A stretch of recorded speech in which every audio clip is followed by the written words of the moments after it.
welcome to Hello, I am Clutch, where I just spent a whole week in Las Vegas, Nevada to go see a whole bunch of fun attractions, go on a whole bunch of fun rides, and to see a whole bunch of fun tiki bars in and around the area.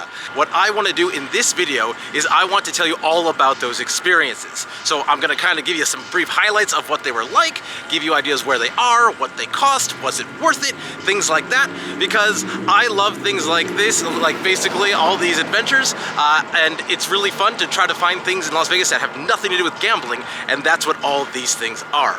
So come along with me as I show you all these fun attractions, and we're going to start with this fun roller coaster that's on top of the New York Casino right here, called the Big Apple Coaster. For a mere $25 a ride, you too can ride on the Big Apple Coaster, or the Manhattan Express, or the roller coaster. It's gone by many names. Tucked far into the New York, way past the arcade, this ride is worth it alone for the unique fact that it is on the roof. But let me tell you, this ride still slaps. You into the back of the seats. That hurt. Yeah, truth be told, this is not the most comfortable coaster, but if you've never done it, it is still worth it for the unique rooftop perspective you get. But something that is definitely worth it is the Arte Museum. That's how I heard it's pronounced. Anyway, this is found near the Crystal Shops adjacent to the Cosmopolitan, and let me tell you, this is one of the best attractions I feel like no one is talking about. This is an immersive and interactive art experience where you go through a series of different rooms, each with different themes, and sometimes some very unique experiences. For example, in one room, you can draw an animal, and then it will literally come to life. I made a zebra. There he is. Oh my gosh. Oh my gosh. There he goes. It's Clutch the zebra. Go. Oh my gosh. That is so cool. He's alive and animated? That's amazing. Oh, wow. That's such a cool little thing. I'm almost 40 and I find this incredible. Also, for a small extra fee, there is an add-on experience that involves having interactive tea, and that is entirely worth it. Honestly, the camera doesn't even begin to do this place justice, so you really owe it to yourself to see it in person. He's trapped by little flames. Woo. Okay, they're much bigger flames. Have you ever wondered what it would be like if Las Vegas did medieval times? Well, that's a very strange thing to wonder. But wonder no more, because the Tournament of Kings at the Excalibur is exactly that. This is a full-fledged dinner and a showdown, their words, not mine, that harkens back to my 90s amusement nostalgia, and it is truly so much fun. It's a Knight's Tale time! Kaboom! Ho! But pro tip, I highly suggest sitting in the Dragon section, as this section shall all cheer for the bad guys! Which is unbelievably fun because that means you get to cheer for fire and mayhem. Oh, ho, ho! Oh, ho! Oh, the fire! Yes! Going to the south end of the strip, we have the Pinball Hall of Fame. This is a free-to-enter warehouse-sized building full of pinball machines, both classic and new, as well as plenty of old-school arcade games, both virtual and physical. Walking through this place once again harkens back to my childhood, which makes me realize there is a lot of harkening going on in Vegas. Something to note, there is often a lot of maintenance going on with the machines, so be aware not everything is always working, but it is all very cool to see. I will say, I wish they made the building a little easier to find. Excuse me, do you know where the pinball is? Can you help me find the pinball? I just can't seem to find that darn pinball. Moving to the north end of the strip, the Circus is absolutely a place worth exploring, even if only for its quirkiness and the fact that parking is free. Inside, you will still find free circus acts every single day, with a huge midway full of a lot of fun games. And if you like rollerball, they got you covered, they got you covered, and they got you covered. But found within the Circus is the only remaining theme park in the city, the Adventuredome.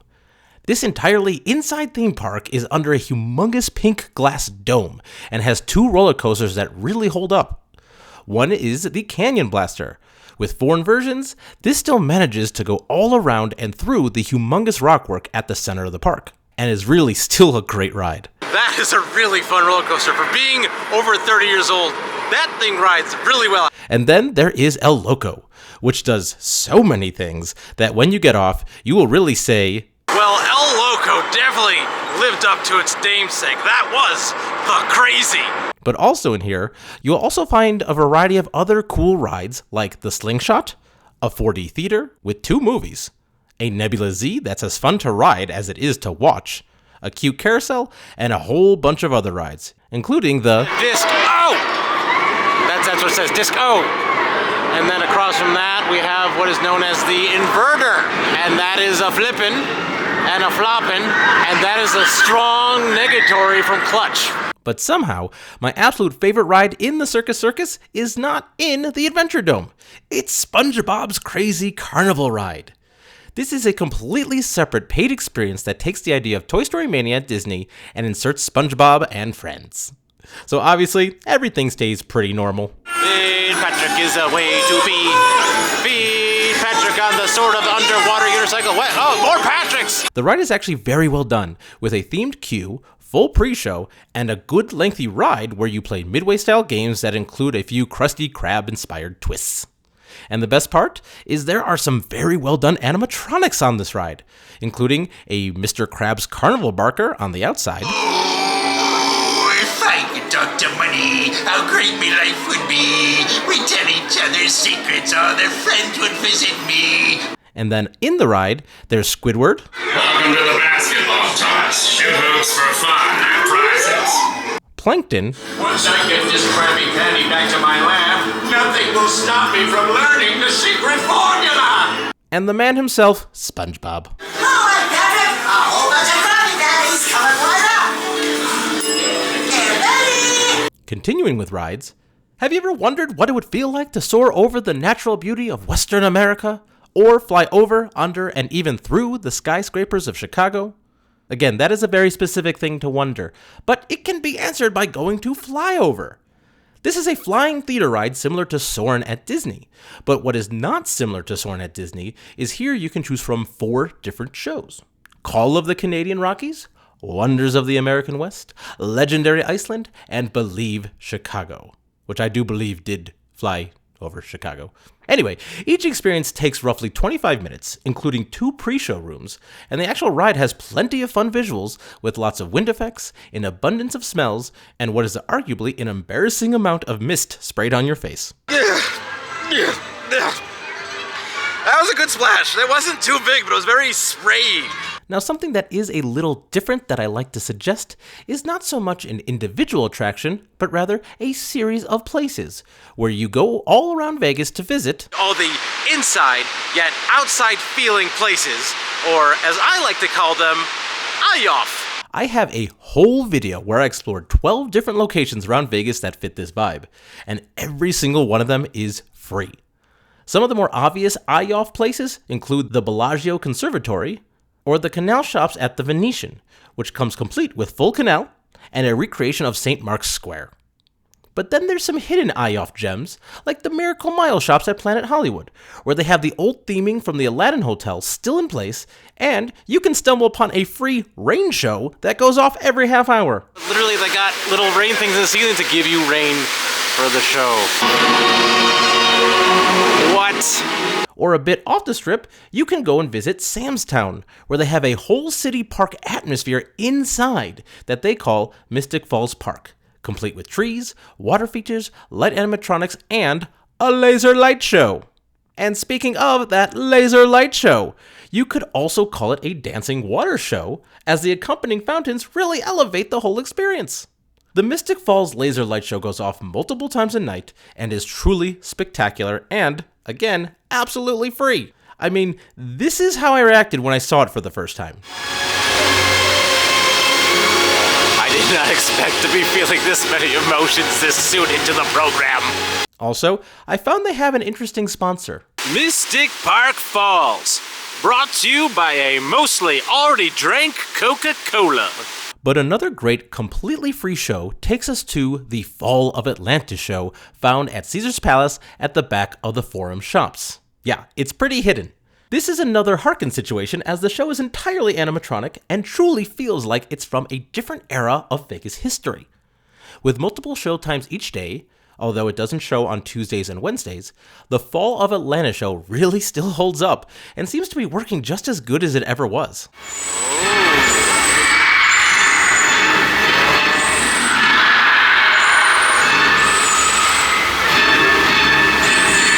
I'm a big fan of fun and unique transportation, and boy howdy does Las Vegas have a bunch of that.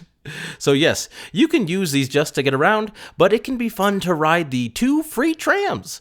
One that goes between the Mandalay Bay, Luxor, and Excalibur, and the other is the Aria Express tram that goes between Park MGM, the Crystal Shops / Aria, and the Bellagio.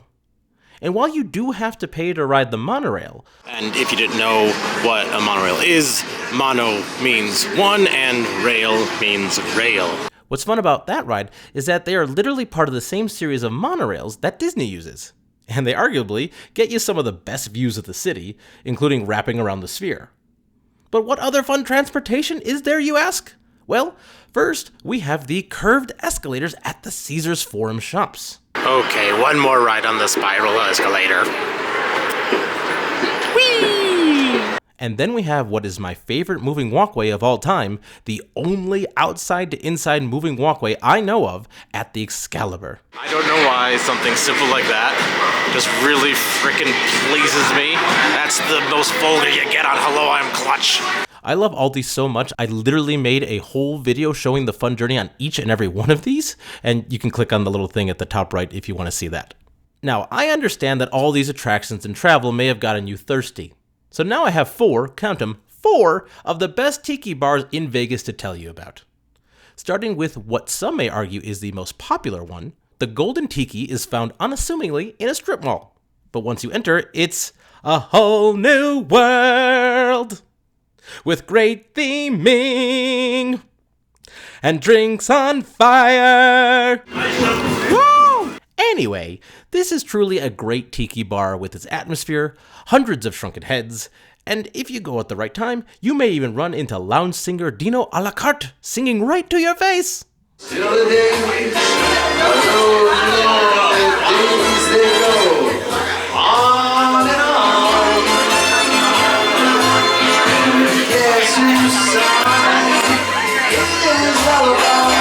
was awesome.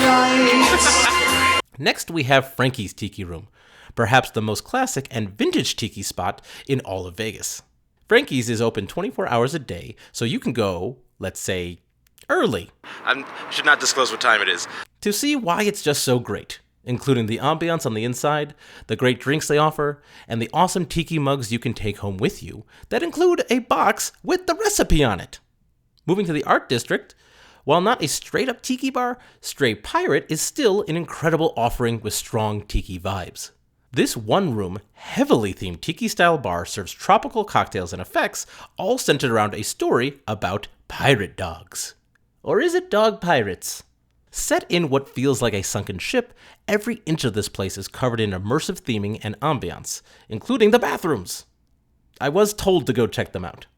Not only are the drinks great, but this place is also chock full of great selfie chances. Okay. Oh, jeez. Well, let me just go.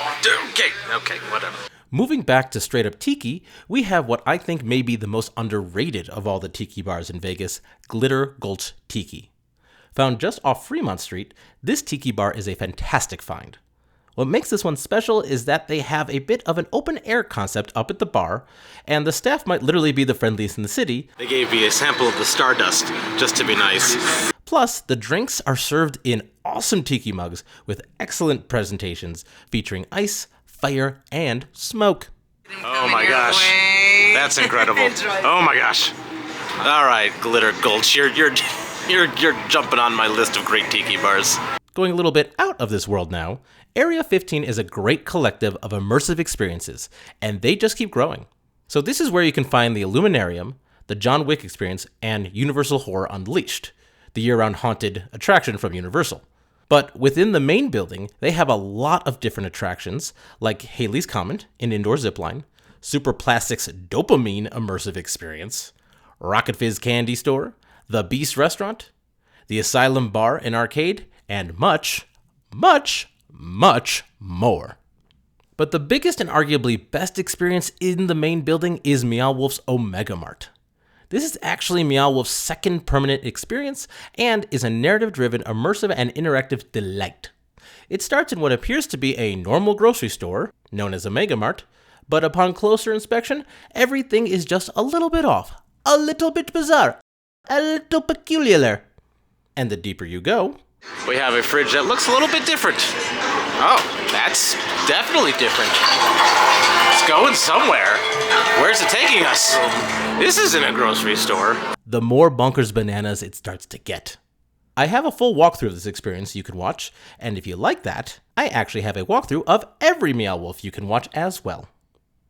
And then in the same vein as MeowWolf, Area 15 also has a relatively smaller experience called Wink World. This comes from one of the founding members of Blue Man Group, Chris Wink, who has decided to expand into many more colors than just blue. This is a walkthrough experience that consists of 6 different rooms that each contain a different 3-minute show using infinity mirrors, lights, music, and a unique twist. Sometimes a very unexpected twist. This one's interesting. Look at this. This is a rare and beautiful human, starring me, the artist. Hello, I'm Gulch. Moving a little outside of Vegas to Boulder City, we first have the Nevada State Railroad Museum. Not only does this awesome little museum get you right next to huge trains, you also get to climb in them as well, including a caboose, a mail car, and a passenger rail car that has a whole model train display inside the actual train car. It's like Trainception! But the highlight of this museum is that on weekends, you can go for a train ride. There are a few options, where you can sit in a passenger car, up in the engine, or even in the caboose, which is of course exactly what I did. Okay, so I opted to upgrade to the caboose ride because I've been on many caboxen, but I've never ridden on a caboxen, so I have to do that. This 45-minute out and back ride gives you some spectacular views and perspectives of the Nevada desert, as well as going over a highway and giving you a far-off peek at Las Vegas in the distance. Plus, you go faster than bikers. Eat our dust, bikers. Eat it with a tall glass of milk because eating dust is not really great for your digestion. I guess neither is milk. What is this joke? And while in Boulder City, after a train ride, you can also stop at Tom Devlin's Monster Museum. This place is a love letter to the craft of horror movie effects and makeup and is an absolute delight for horror fans. It's a self-guided walkthrough experience that almost feels like a haunted house, but without the jump scares, where each room contains an impressive number of different mannequins, fun lighting and sounds, good information on the biggest influencers of the genre, some movie props, and a few more surprises. And then somebody who I believe most people know is Beetlejuice. Yeah, this is Beetlejuice, and can't say his name a third time. So I hope you enjoyed learning about all those fun different activities, rides, tiki bars, all the fun things that you can do here in Las Vegas. Now, I know I didn't cover everything there is to cover here. There's a million things in Las Vegas. Obviously, you could go right up there and do that Eiffel Tower viewing deck. That's one thing I didn't do, but it's a fun thing as well. Anyway, if there's something I missed, let me know in the comment section, something fun that I would probably like, or you'd like, that you think is just fun for the world to know. I'd love to hear more about all the fun things there are to do in Las Vegas that aren't gambling. So if you do want to see really full versions of a lot of these things, I do have a whole playlist right here from basically when I was here for this whole week, the full versions of those experiences. So if you really want to see a more in-depth dive to some of those things, check those out. Anyway, hopefully I'll see you in one of those. Until then, I will say goodbye. I am still Gulch.